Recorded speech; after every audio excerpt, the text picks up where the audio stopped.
Jesus Christ himself couldn't even convince people. No, that's not what we're talking about. Are you trying to convince us of Jesus? Okay, I'm just trying to make sure. What you just said that they. So you're saying there is a possibility that I could be standing before Jesus Christ right now talking to him. How can you doing the same? Yes. You know, the whole story is telling you. I know for sure you're not Jesus Christ because Jesus Christ kept the laws of God. Which are The law of Moses. Don't eat from the tree of knowledge of good and evil. And you're eating from it. You want to know why? Because you shaved your beard.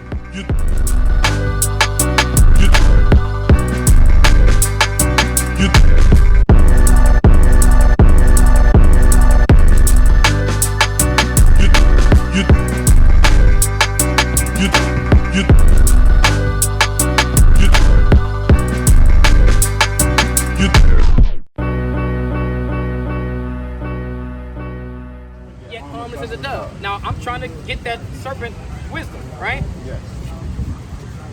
When Jesus walked the earth as a mortal man, as me and you, what did he look like? You saying he looked like that guy that walked by? You can't put a face to it. So he walked around the earth for 33 years with no face. You can't put a face to the truth. Get that. That's why he Revelation said, how many times did Jesus say, don't judge me by the flesh? He said, don't judge me by the flesh. I'm not judging anybody. I'm not judging anybody by the flesh. I'm getting an understanding of what the flesh look like.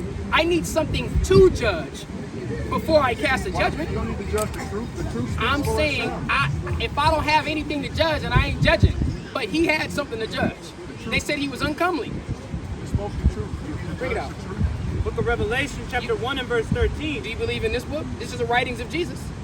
This is the message and the revelation of Jesus Christ. Read 1:1. Revelation 1 and 1, the revelation of Jesus Christ, which God gave unto him to show unto his servants things which must shortly come to pass. You adhere to this? I'm asking. Existence. You don't want to speak on it? Yes, I don't know that thyself. I only know thyself. Thyself. That's the only thing here you're supposed to know. It says, do not eat from the tree of knowledge of good and evil, or else you will die. Wait. But Moses wrote that. Jesus didn't write that. May I ask what's the most important passage in the entire Bible? Worship God with all your heart, mind, and soul. So how can you do that if you're eating from the tree of knowledge of good and evil, or else? You feel like I am? What does it mean to eat from the tree of knowledge of good and evil, or else you will die? Again, you're going to take on the philosophies of those people that he told you not to go deal with. Those trees are people. Now, you said you're a baby, right? And I'm a baby. He helped you understand. It says, do not eat from the tree of knowledge of good and evil, or else you will die. That means you start consuming man-made ideology. You will erase the mental, moral makeup of who you are as a living being. You will lose the very nature of your existence. And without the nature of your very existence, we just as well be dead. That's why Jesus say, let the dead bury the dead.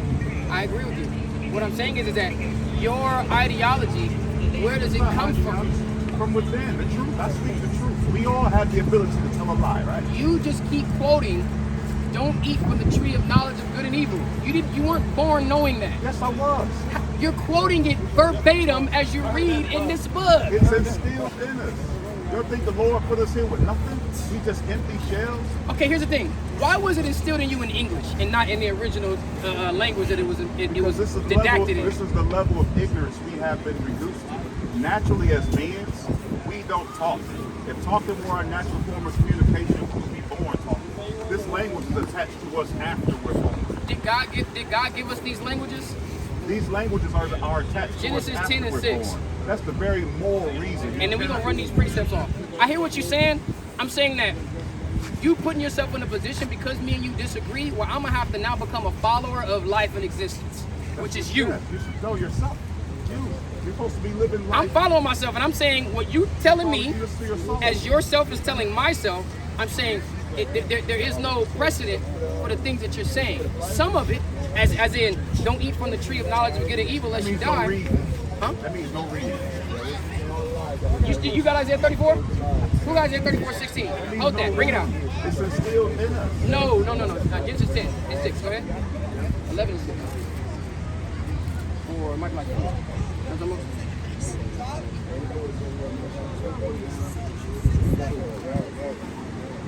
Go ahead. Genesis chapter 11, verse 7. Verse 6. And the Lord said, behold, the people is one. The people is one. Go And ahead. they have all one language. And they all have one language, right? Wait. Is this a language that God gave them? Did they all have one language that they spoke? Who said it was artificial? Let me say this. Can you have freedom of speech in the very entity? We're not talking about freedom of speech. The Bible don't even talk about freedom of speech. That's an American concept. So we're not talking about that. You're not understanding what I'm saying. I'm talking about a time period long before there was even restriction or permission for speech. But we're talking about But these 3,500 years but ago. I'm saying these languages are attached to us after we're born. They're replacing our natural instincts and senses. Existence. I understand what you're saying. I'm not talking about today. I'm talking about the origin of these things. You said we naturally do not speak a language. Yet when we read in the text about God, he's speaking about language. How do you reconcile what you're saying with what the text is saying? The same book that says don't eat from the tree of knowledge of good and evil. What does the truth say? This is the truth. And not what I say is not the truth. I'm saying what you're saying is I'm not saying- coinciding with this. I said if talking were our natural form of communication, I said we would be born talking. How would you prove that? This language, were you born talking? This language is attached to us after we're born. What I'm saying is that how do you make that the starting point for us? That if we weren't born speaking a certain language, then that means language is not meant for us. We do speak a language when you're born. When, your baby, the brother got a newborn. When means Do I animals need either food, diaper, or I need a nappy. It's nappy time. Do animals talk? Yes, animals talk. Yeah. Come on. No, animals make sounds and noises. Whales do echolocation. Listen, it's a language. They all animals make some sound. They communicate. We're supposed to have a natural bond as beings. We do not. What I'm saying is having a natural bond as beings does not rule out language. It does not rule out verbal communication. Yeah, but this language is artificial that we use. Where do you get that from? You keep saying it was implanted in your mind. That's not true. You didn't just walk around Earth and just say, So they didn't teach us this language. They didn't teach us this language in school. You can't have freedom of speech from the very entity who wrote the language. I'm not disagreeing with you there. I'm saying you're throwing out language completely but you're because English was taught to us in school. You're not listening to understand. You're listening to object. No, I'm trying. No, The all I language- done was ask you questions. But listen to what I'm saying though. The language says what everything is, not us. The language says that's the clouds. The language says that's the water, that's the sand, that's the beach. The language says this is a shirt. Didn't the language say you exist? That existence is real though. Didn't the language say you exist? I don't need the language to tell me that. You needed the language to tell me that. Because that's the level of ignorance we have been reduced to. I'm ignorant. I said we. I said the level of ignorance we have Including been, me. We're being held in captivity. And I agree with you there. We're being held in captivity. in mental We're speaking a captivity. captive language. Yes. That yes. does- Yes. How do we use this It's here. It's embedded in you. for everybody? Doesn't it say the Father is in me and I am in the Father? That Christ said that. Yeah. So if He's in you, why do you need a book? Christ said the Father is in him and he's in the Father. Doesn't it say? I'm not Christ. But doesn't it say pray to your heavenly Father who's in the secret place? That doesn't mean it's within you. Go ahead, bring it up. That means that This doesn't is mean He's Isaiah speaking for you. 55 and I'll start at verse 7 or verse 6. Seek ye the Lord while he may be found. Call ye upon him while he is near.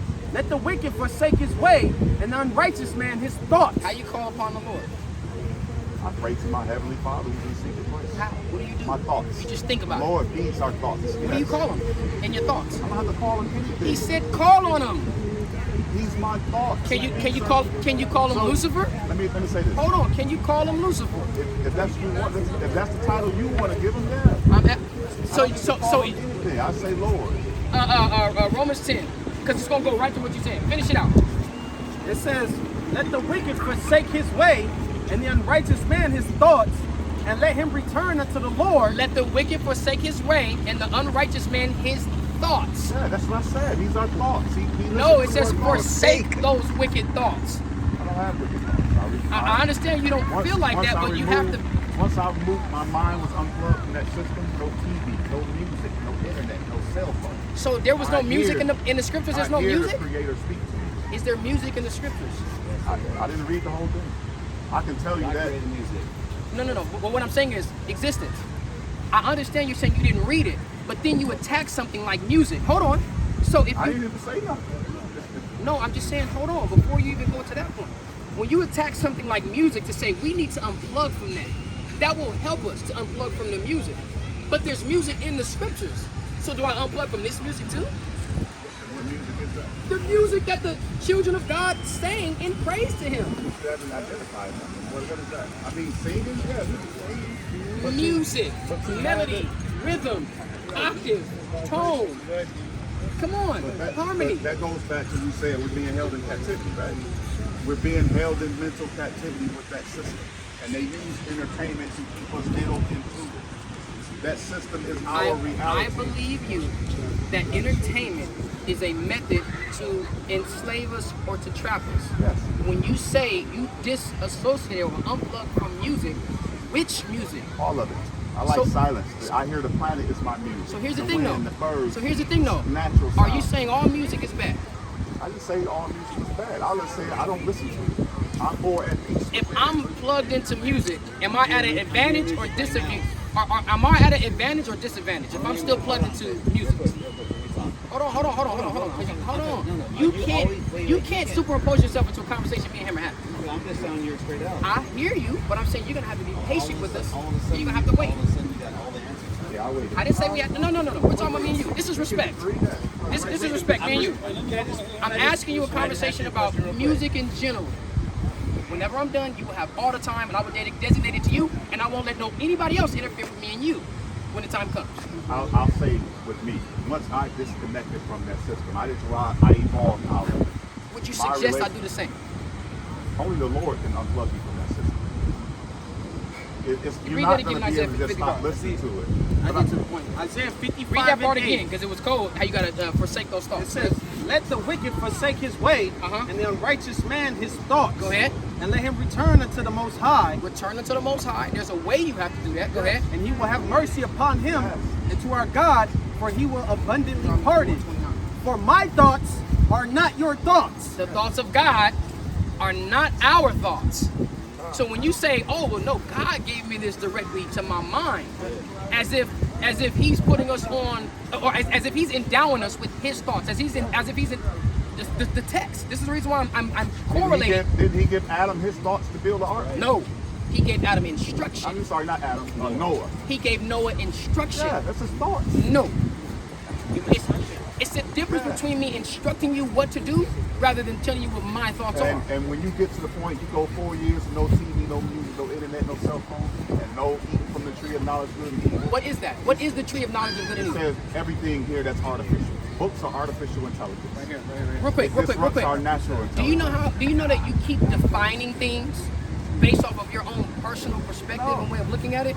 You said the tree of knowledge of good and evil is everything artificial. Yes. Okay, so there's aquafrescas over there. Is that artificial or is that real? It's artificial. That's just something someone made up.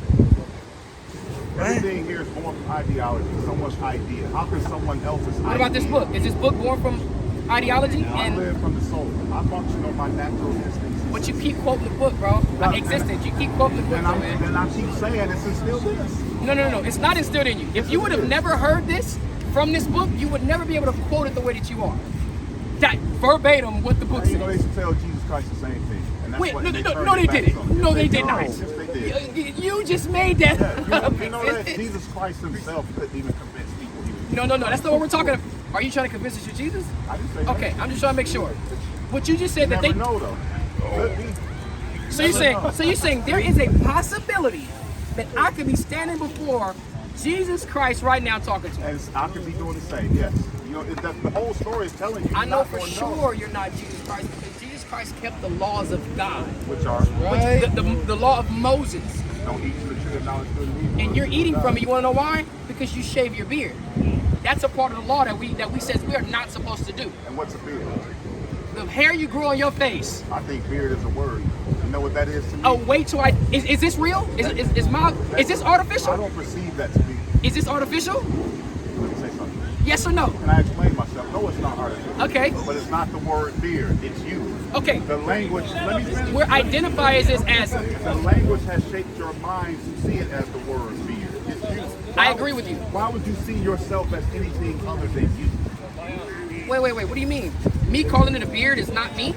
It's you. It's me. Okay, well, you've shaved yourself. So facial hair is righteousness.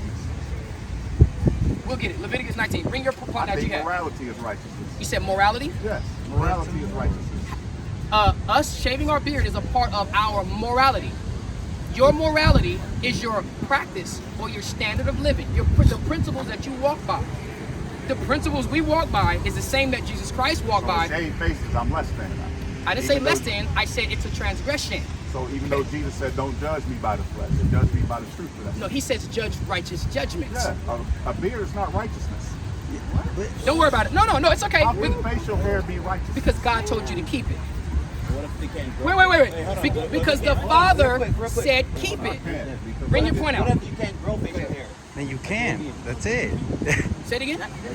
He's Hold on. Wait. I get it. only one. He's Native Indian. One. American Indian.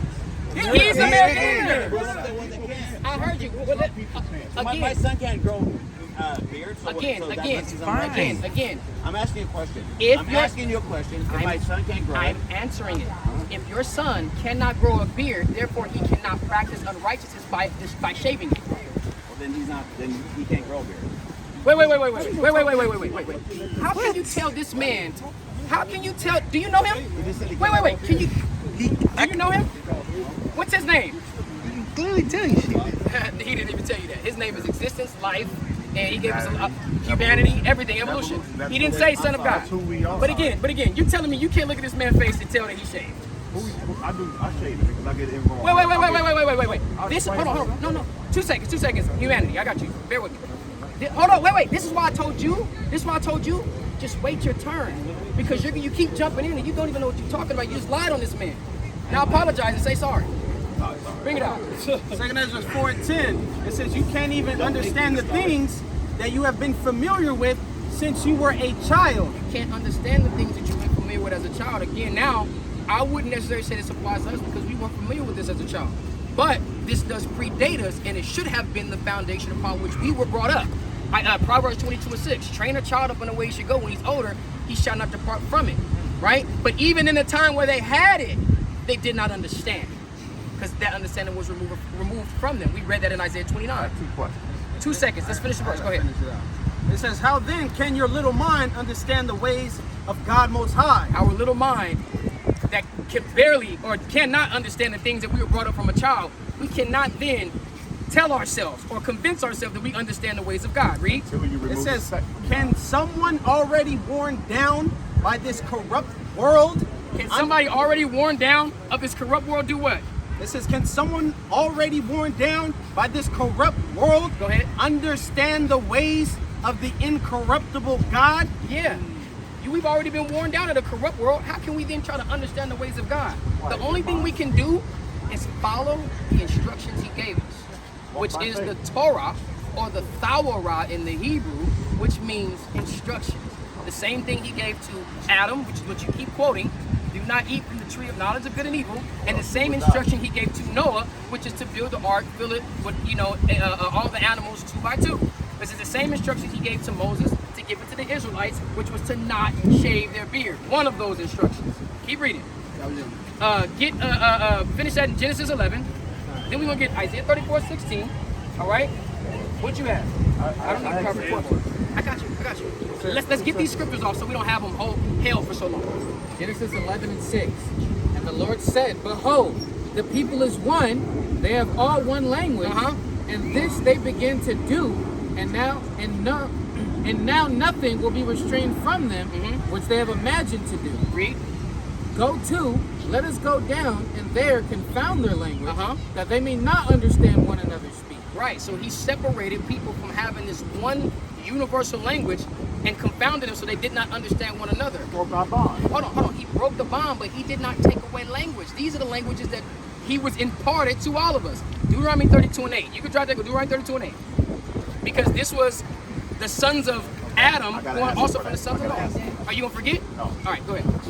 Deuteronomy chapter 32, verse 8. Read. When the Most High divided to the nations their inheritance. One of the inheritance was not only land, it was culture, and it was also language. Yeah, the universal language. You know what that is? God confounded the universal language. You know what that is? What's that? Actions speak louder than words. That's the universal you're language. You are to lead by example. That's why he said you must remove the speck from your own eye first. What was the inheritance that God divided into the nations?